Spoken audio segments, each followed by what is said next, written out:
मंचस्थ उपस्थित सभी मान्यवर, आभासी माध्यम के द्वारा यहाँ उपस्थित है तो श्रद्धेय शंकराचार्य जी महाराज, आदरणीय श्रीनिवास जी, उपस्थित सज्जन, माता भगिनी,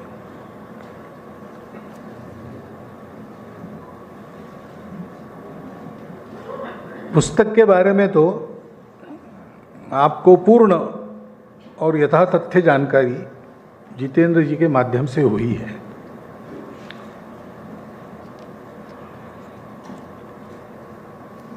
ये जो उन्होंने पुस्तक में कहा और आपके सामने उसका सारांश बताया है, इसके एक एक शब्द, एक एक वाक्य के लिए स्वयं गांधी जी की साक्षी उन्होंने पुस्तक में दी है।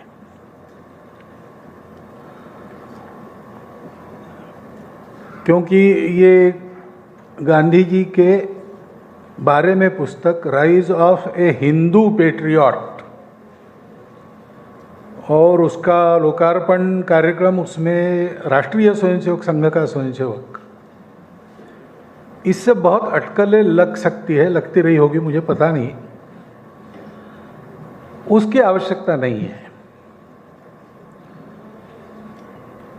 अभी मैं केरल में था, वहाँ से आया हूँ यहाँ, तो मैंने ऐसा सुना, वहाँ पर किसी ने कहा या चर्चा चली होगी कि ये अप्रोप्रिएट कर रहे हैं गांधी जी को। ऐसा नहीं है। महापुरुषों को अप्रोप्रिएट कर नहीं सकता कोई। ये तो नमक की गुड़िया सागर का तल खोजने के लिए जाए तो जो होगा वैसा होता है, अगर अप्रोप्रिएट करने जाएंगे तो। इसलिए संभव नहीं है। ये पुस्तक इसलिए लिखी ही नहीं गई है। गांधी जी के बारे में यह एक बहुत प्रामाणिक शोध ग्रंथ है, और इसके बारे में जिनको चर्चा करनी है या कोई भिन्न मत भी देना है, उनको उसी प्रकार की शोध प्रवृत्ति का अवलंबन करके ही वो कर सकेंगे। बहुत परिश्रम पूर्वक सारी खोजबीन करते हुए इस ग्रंथ का निर्माण हुआ है, और इसलिए मैं लेखक द्वय और प्रकाशक महोदय तीनों का अभिनंदन करता हूं।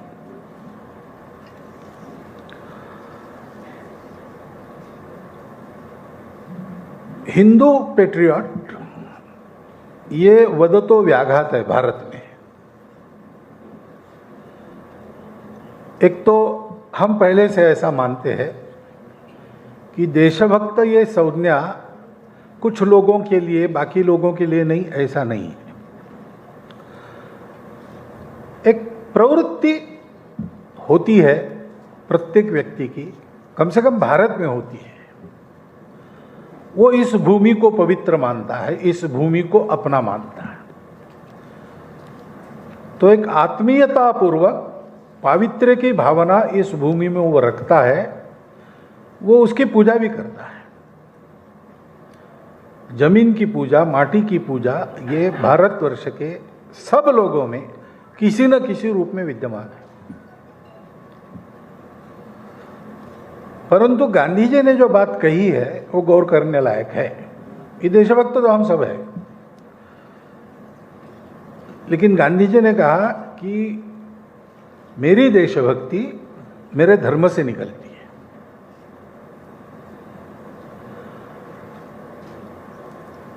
तो हिंदू पेट्रियट, यानी हिंदू है तो पेट्रियट होना ही पड़ेगा उसको, वो मूल में उसके प्रकृति में वो है। हाँ, ऊपर की राख धूल झाड़कर उसको खड़ा करना पड़ता है। सोया हुआ पेट्रियट रहता है और जागृत पेट्रियट रहता है, ये हो सकता है। लेकिन भारत विरोधी ऐसा कोई नहीं रहता है, भारत द्रोही ऐसा कोई नहीं रहता है। परंतु ये सजगता, कहीं हम फिसल न जाए, कहीं हमारी चूक न हो जाए, ये सजगता तब आती है जब देशभक्ति के बारे में हम स्वयं जागरूक रहते, कॉन्शियस रहते। मैं मेरे देश पर प्रेम करता हूं, यानी क्या? तो देश यानी केवल भूमि नहीं है, भूमि तो है ही, बिना भूमि के भी नहीं है। देश का अर्थ एक अर्थ में भूमि होता है, परंतु जब हम देश कहते हैं तो उसका जमीन, जंगल, जानवर, सब कुछ ये उसमें आता है, और उसकी परंपरा भी आती है, उसका स्वभाव भी आता है। परंपरा में जो कालबाह्य बातें रहती है वो बदलती है, लेकिन परंपरा जिस स्वभाव के कारण बनती है वो स्वभाव चलते रहता है। भारत का नाम भारत ये केवल एक भौगोलिक प्रदेश को दिया हुआ नाम नहीं है, एक प्रवृत्ति को दिया हुआ नाम है। और जब गांधी जी कहते हैं कि मेरी देशभक्ति मेरे धर्म से उपजी है, वो ये भी कहते हैं कि स्वराज्य की मांग करने वाले बहुत लोग हैं, परंतु मेरे मन में प्रश्न है कि स्वराज हम मांग रहे यानी क्या मांग रहे हैं, उनको पता है क्या? स्वराज्य क्या है, ये जब तक आप स्वधर्म को नहीं समझते तब तक आप समझ नहीं सकते। अब गांधी जी स्वयं बनने के लिए तो उन्होंने किया ही परिश्रम, जो उन्होंने कहा है वो उनका अपना किया हुआ है, वो परोपदेश कुशल बहुतेरे लोगों में नहीं थे। डॉक्टर हेडगेवार ने उनके बारे में 1922 में एक सभा में कहा था, कांग्रेस जनों के सामने ही उनको कहा था बोलने के लिए गांधी जी के बारे में। गांधी जी को जेल में डाला था, तो उस दिन फिर एक गांधी जी के सारे विचारों का स्मरण वगैरह करने के लिए कांग्रेस कमेटी सभा करती थी, तो उसमें डॉक्टर हेडगेवार को बुलाया था वक्ता के नाते। तो उन्होंने ये कहा कि केवल सभा और स्मरण करके काम नहीं होगा, गांधी जी का जो अपने ध्येय सिद्धि के लिए पराकोटि का त्याग है, निस्वार्थ बुद्धि है और प्रामाणिकता है, और ध्येय के प्राप्ति के लिए सर्वस्व समर्पण की तैयारी है, उसका हमको अनुकरण करना पड़ेगा। तो गांधी जी स्वयं उन्होंने जो लिखा बोला है उसका उदाहरण बने ही है। कभी कभी तो पराकोटि की अतिवादिता में जाकर भी बने, ऐसा किसी को लगता है, लेकिन आदर्श जो लोग होते हैं वो ऐसे ही होते हैं। अपने जिन गुणों का वो आदर्श है उसकी अति उनमें रहती ही है, होनी ही पड़ती है, नहीं तो आदर्श नहीं बन सकते, वो प्रकाश नहीं दे सकते। तो गांधी जी स्वयं आदर्श थे, लेकिन अभी बताया कि मैं ये सहन नहीं करूंगा और मैं ये आपको सहन नहीं करने दूंगा। मैं अपने स्वधर्मों को समझकर देशभक्त अच्छा बनूंगा और मैं आपको भी आपके स्वधर्म को समझकर अच्छा देशभक्त बनने के लिए बाध्य करूंगा। ये उन्होंने जीवित कार्य लिया था, और इसलिए उनको जो बात करनी पड़ती थी लोगों की भाषा में करनी पड़ती थी।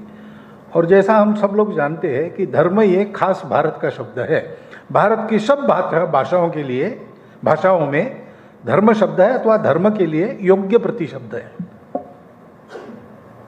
जैसे यहाँ एक चंद्रशेखर सरस्वती स्वामी महाराज का वक्तव्य 15 अगस्त का है, उसमें उन्होंने नाम दिए, वो तमिल में पोरुल कहते धर्म। कल्पना बिल्कुल वही है, कंटेंट में कोई फर्क नहीं है, प्रतिशब्द अलग है, भाषा अलग है, लेकिन दुनिया की भाषाओं में ये कंटेंट देने वाला शब्द नहीं है। पाश्चात्यों ने जब इसको समझने का प्रयास किया तो उनको ऐसा लगा कि इसमें यम नियमात्मक आचरण है, यानी आचरण के नियम है, इसलिए दिस इज रिलीजन। रिलीजियो यानी बांधना, बांध कर रखना, बाध्य करना, बांध कर, पहले ये अर्थ था लैटिन में।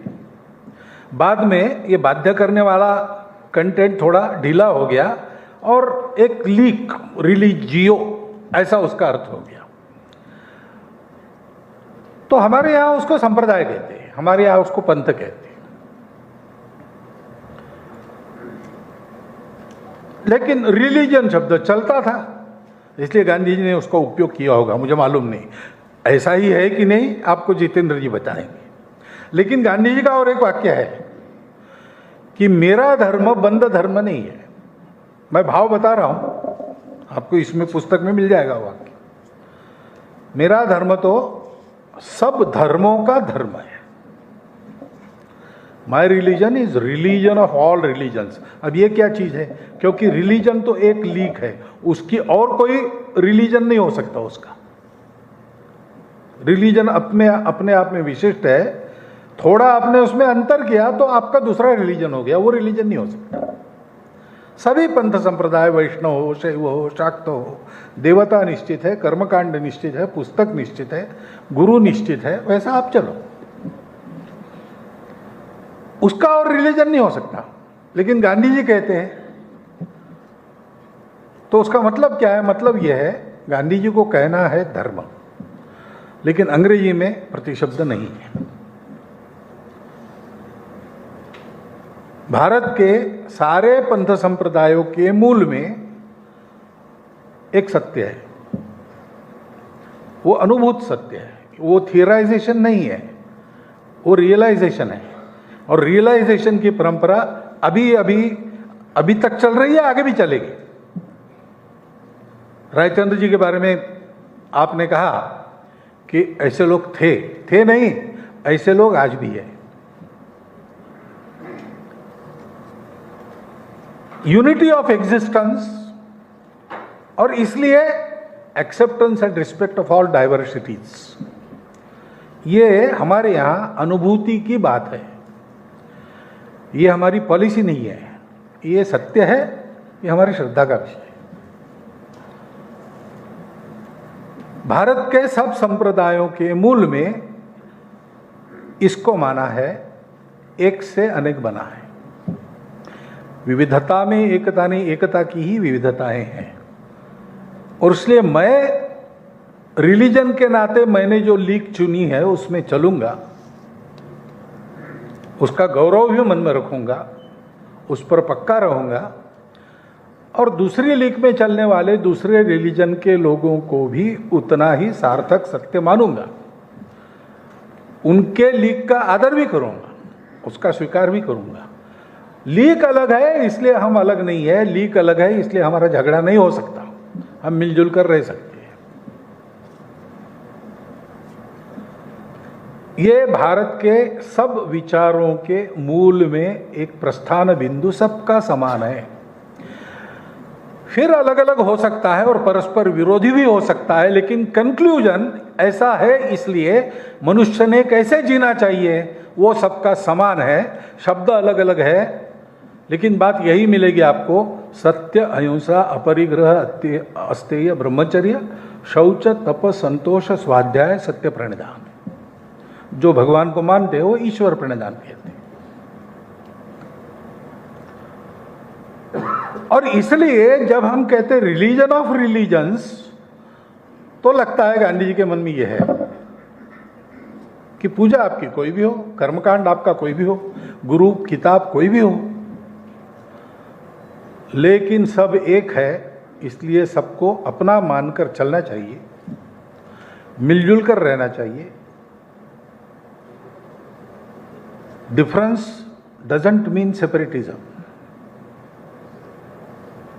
डिफरेंट होने के बाद भी हम एक देश, एक राष्ट्र, एक समाज, एक धरती के पुत्र बनकर रह सकते हैं, रहे हैं सदियों भारत में।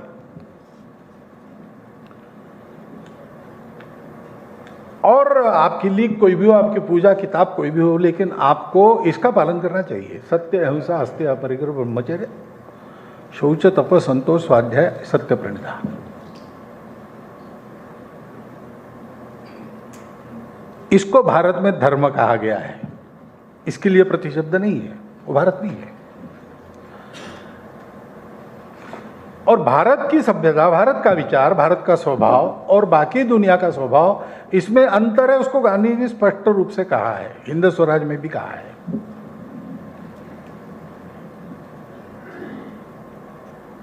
कि भाई सर्वाइवल ऑफ द फिटेस्ट। और एक बात कही उन्होंने, शायद और एक वाक्य कहा है, याद आता है आपको एकदम?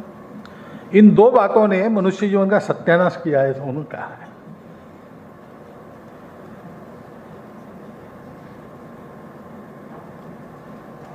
तो इन्होंने सत्यानाश किया तो चल तो वही रहा है ना, उसी पर आधारित सारा विचार है। गांधी जी ये समझते थे स्वतंत्रता की लड़ाई ये केवल राज्य में बैठे लोगों को बदलने की लड़ाई नहीं है,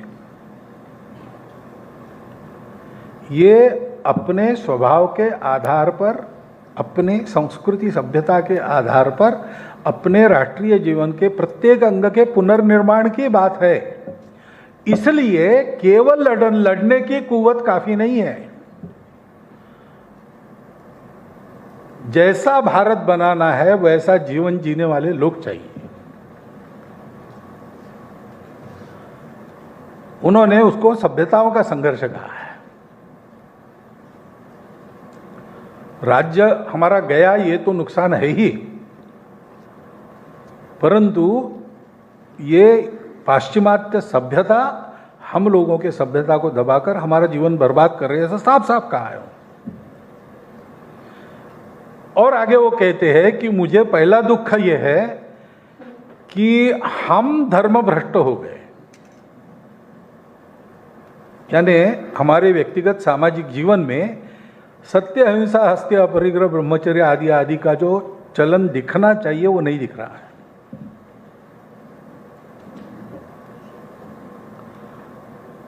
वो मुझे आश्चर्य लगता है। डॉक्टर एडगर ने ऐसे ही विचार किया, ये दूसरों को दोष मत दो, आपके जीवन में कुछ कमियां है इसलिए ऐसा हो रहा है। आपके होते हुए आपका देश गुलाम हो गया, आपको गुलाम किया गया। आपके होते हुए आपको एक समृद्ध समाज से एक गरीब, एक कंगाल समाज बना दिया गया। ये आपने होने दिया, इसका मतलब आप में कुछ कमी है, पराक्रम की कमी है, किसी बात की कमी है। उन कमियों को दूर करो। दूसरों को दोष नहीं देना, अपने को बनाना। अब गांधी जी के इन उद्गारों में मुझे उसी विचार का प्रतिबिंब दिखता है। लेकिन गांधी जी ने इसको सामने रखा कि हमको मूल्यों की पुनर्स्थापना, मूल्यों के आधार पर आचरण की पुनर्स्थापना करते हुए उस प्रकार का एक सर्वांगीण जीवन देश का खड़ा करना है। इसका मतलब स्वतंत्रता की पूर्णता है। अंग्रेजों ने यहां से जाना, ये उसका पहला अनिवार्य भाग है, क्योंकि उनके यहां तंत्र में रहते हम ये बात कर नहीं सकते, वो रोकेंगे हमको। और आज उन्होंने रोकने के बाद ये कर सकने की जो एक नैतिक ताकत चाहिए वो खड़ी करनी पड़ेगी, वो अभी हुई नहीं है। इसलिए वो कहते हैं अंग्रेजों को, पहले आप जाओ, आप पहले जाओ, फिर हम देख लेंगे। आप ये नकराश्रु मत गिराओ, झूठे आंसू मत बहाओ कि हम छोड़ के जाएं तो आपका क्या होगा, आप में इतना अज्ञान है, शिक्षा, वो हम देख लेंगे। आपके ज्ञान ने हमारा कोई भला नहीं किया है, हमारे पास हमारा भला करने के लिए आवश्यक परंपरागत ज्ञान है। उनके विचार थे। और इसलिए आखिर गांधी जी को समझना है तो ये पूरा देखना पड़ेगा, क्या है वास्तव में, क्या है। मैं कह रहा हूं ऐसा है क्या है इस पुस्तक में सप्रमाण बताया गया है। सप्रमाण बताया गया है तो सप्रमाण, उसकी जो भी चर्चा होनी है वो सप्रमाण होनी पड़ेगी। लेकिन ये गौर करने लायक बात है। और मुझे लगता है कि स्वतंत्रता के बाद तो, क्योंकि फिर ये अब हमारा देश हो गया, हमारा तंत्र हो गया, हमारा राज्य हो गया। राज्य तो स्वराज्य, यानी अपना स्वयं ने चलाया हुआ राज्य तो हो गया। तो उस समय हो सकता है कि अंग्रेजों के खिलाफ निशस्त्र सत्याग्रह वगैरह वगैरह यशस्वी नहीं होगा। ऐसे लगने वाले लोग होंगे, प्रामाणिक लोग होंगे, थे ही। उनकी भी देशभक्ति का स्तर कोई कम नहीं था, उनके भी त्याग का स्तर कोई कम नहीं था। लेकिन अब तो ऐसा कोई नहीं है कि जिसके बारे में ये कहा जाए कि इनको तो हमको ऐसे ही करना पड़ेगा, अहिंसा यहां नहीं चल सकती। तो अब हमको, यानी ये गांधी जी ने तब सोचा, स्वतंत्रता के पहले की बात है, लेकिन मैं ऐसा मानता हूं कि ये गांधी जी का आग्रह और ये मूल्य आज स्वतंत्रता के बाद हमारे लिए ज्यादा विचारणीय, अनुकरणीय, अनुसरणीय मूल्य है। और इसको हम कर नहीं सक रहे, ये दिखता है। जाप तो इसका रात दिन चलता है सर्वत्र, इसको करना चाहिए प्रत्यक्ष, वो नहीं होता। इसका कारण क्या है? तो ऐसा आचरण करने के लिए जो चाहिए, पहली बात है निर्भयता। जब तक डर है एक दूसरे के बारे में मन में, तब तक समदृष्टि संभव ही नहीं। ये तत्वज्ञान तो ठीक है, सब अस्तित्व में एक ही तत्व है, लेकिन मेरे भौतिक अस्तित्व को आप समाप्त करेंगे ऐसा मुझे डर लगता है, और मेरे होने से आपका अस्तित्व समाप्त होगा ऐसा आपको लगता है। ये डर जब तक है तब तक सौदे हो सकते हैं, एकात्मता नहीं हो सकती।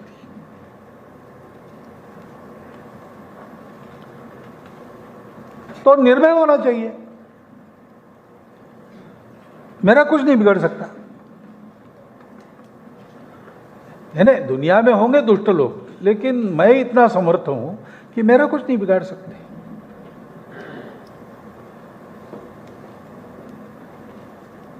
गांधी जी ने एक बार कहा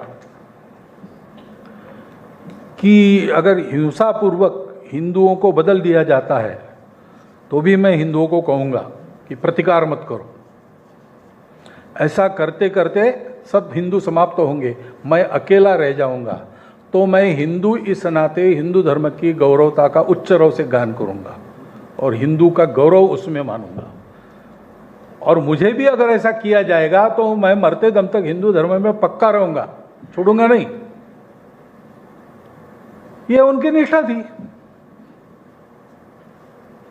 अब ये विश्वास कहां से आ गया कि सारा हिंदू समाज समाप्त होगा, मैं अकेला रहूंगा तो भी मैं ऐसे ही रहूंगा?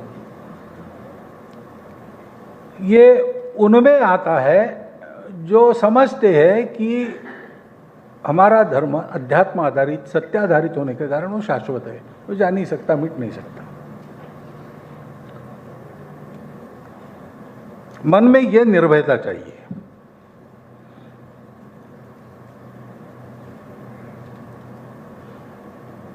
हम सत्य है तो हम रहेंगे, हम ही रहेंगे।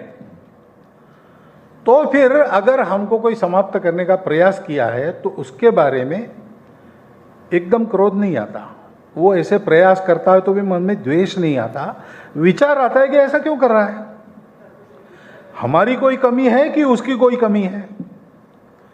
और मैं हिंदू हूं तो मैं मानता हूं कि सारी वसुधा मेरा कुटुंब है, तो मेरा एक कुटुंब ऐसा कर रहा है किसी कमी के कारण, तो उसकी कमी को दूर करके मैं उसकी इस प्रवृत्ति को कैसे समाप्त करूंगा। यह विचार ठंडे दिमाग से आदमी तब कर सकता है जब उसको ये भरोसा है, वो निर्भय है। और ये मन की निर्भयता चिरंजीव होने के लिए उसको शक्ति का आधार आवश्यक है, उसके बिना ये नहीं होता है। एक आदमी ऐसा हो सकता है, हमारे यहां बलिदान हुए हैं धर्म के लिए, टुकड़े हो गए शरीर से, लेकिन धर्म नहीं छूटा। लाखों उदाहरण है हमारे देश में। परंतु पूरा समाज धर्मानुगामी बना रहे ऐसा है तो समाज में सब प्रकार के लोग रहते हैं, सामान्य लोग भी रहते हैं। सबकी उन्नति धीरे धीरे होती है, एकदम नहीं होती। तो तब तक उनको समाज की शक्ति का भरोसा चाहिए।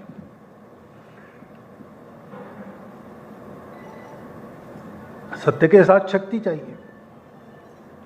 वो शक्ति दो प्रकार की होती है, अपने आचरण की शक्ति होती है। धर्म रक्षा करनी है ना, तो धर्म को खतरा कहां से? आचरण धर्म का बिगड़ता है। तो धर्माचरण अपना पूर्ण चाहिए, समझकर चाहिए, उत्तम चाहिए। शाश्वत धर्म को आज के समय में, आज के तारीख में, आज के परिस्थिति में कैसा आचरण में लाना, इसकी कला चाहिए। और दूसरी बात है कि ये जिसको करके दिखाना है वो धर्मी है। धर्म एक तत्व है, वो ऐसे दिखाया नहीं जा सकता। दुकान से 1 किलो धर्म लाया नहीं जा सकता। एक चम्मच धर्म मैं आपको देता हूं, ऐसा हो नहीं सकता। एक भाव परिकल्पना है, वो प्रत्यक्ष कब होती है? जब उसका आचरण करने वाले लोग होते हैं। तो धर्मी की रक्षा होनी चाहिए, अपने आचरण से धर्म रक्षा, अपने पुरुषार्थ से धर्मी की रक्षा। ये जब होता है तो निर्भयता ये सदा रहती है। परिस्थिति के उतार चढ़ाव के जो धक्के थपेड़े मिलती है, उसका उस पर परिणाम नहीं होता। कोई भी परिस्थिति उस निर्भयता को तोड़ नहीं सकती, उस आश्वस्ति को तोड़ नहीं सकती। और इसके लिए संस्कार चाहिए। संस्कारों के लिए अपने स्व की भूमि का अध्ययन चाहिए, स्वाध्याय चाहिए, जैसा गांधी जी ने किया। गांधी जी ने केवल विश्वास पर स्वीकार नहीं किया, उन्होंने उसके प्रश्न बनाए, प्रश्न राजचंद्र जी को किए, उनको उसका समाधान मिला, आश्वस्ति मिली, उन्होंने करके देखा, उसमें वो चला। तब उन्होंने कहा कि मेरे अंतरात्मा की जो प्यास है उसको बुझाने वाला और कोई नहीं, ये मेरा धर्म है, उसी में हो सकता है, दूसरे की जाने की जरूरत नहीं। ये उद्यम कम से कम विचारवान लोग जो है, पढ़े लिखे लोग जो है, थोड़े बहुत सुस्थिति में लोग हैं, वो करें और अपने समाज के सभी लोगों को जोड़कर उनको इस प्रकार आचरण सिखाए। और अपने समाज में विविध प्रकार के जो और वैविध्यपूर्ण वर्ग है, उन सब में एक दूसरे के प्रति ये निर्भयता का, आत्मीयता का, सद्भावना का भाव उत्पन्न करे, तो गांधी जी का स्वराज्य का सपना साकार करने की हमारी शक्ति बनेगी। इसको समझना है तो इस पुस्तक का अध्ययन हम सब लोगों को अच्छी तरह करना चाहिए। इसमें कोई भी बात कंजेक्चर नहीं है। जहां तक मैंने थोड़े दिन में, बड़ा पुस्तक है, आपने देखा होगा उसका आकार, लेकिन पढ़ लिया बहुत सारा, लेकिन जल्दी जल्दी पढ़ा है। लेकिन मुझे यही दिखता है कि उसमें जो हर बात कही है उसके लिए कहीं ना कहीं गांधी जी का वक्तव्य है, गांधी जी का पत्र है, लेख है, संवाद है। स्वयं गांधी जी ने जो कहा है, इसमें कोई अनुमान नहीं है गांधी जी ने सत्याग्रह किस आधार पर सोचा और कैसे शुरू किया, अगर इसका अनुमान नहीं है। जो गांधी जी ने उसके बारे में कहा है वो है।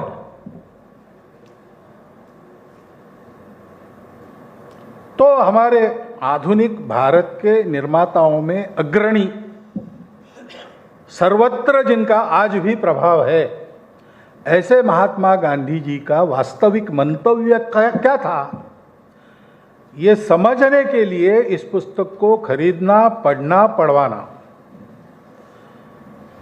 ये बहुत लाभ करेगा। ऐसा पुस्तक पढ़ के मेरा मत हुआ है, इसलिए मैं आपको बता रहा हूं।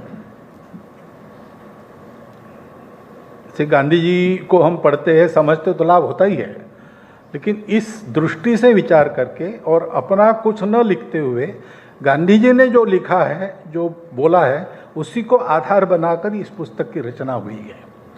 और इसलिए मैं मानता हूं कि गांधी जी के विचार का एक ऑथेंटिक, स्कॉलरली, रिसर्चफुल कमेंट, इस दृष्टि से उस पुस्तक का महत्व है। आप सब लोग उसको पढ़ें, उससे बोध लें और उस बोध को सर्व समाज व्याप्त करते हुए संपूर्ण विश्व को, गांधी जी जिस सभ्यता को भारत के लिए घातक मानते थे, उसके विश्व के लिए घातक परिणाम जब सामने आ रहे हैं, तो उसमें जो कुछ सत्य है पूरा का पूरा बेकार है, कचरा, ऐसा तो गांधी जी भी नहीं कहते थे। लेकिन जितना दम है उतना रख के बाकी निरुपयोगी हटाकर उसको भी उत्क्रांत होने का एक अवसर देते हुए संपूर्ण विश्व को सुख शांतिपूर्ण विश्व बनने का मार्गदर्शन करने वाला भारत खड़ा करने की ताकत वाला समाज हम बनेंगे।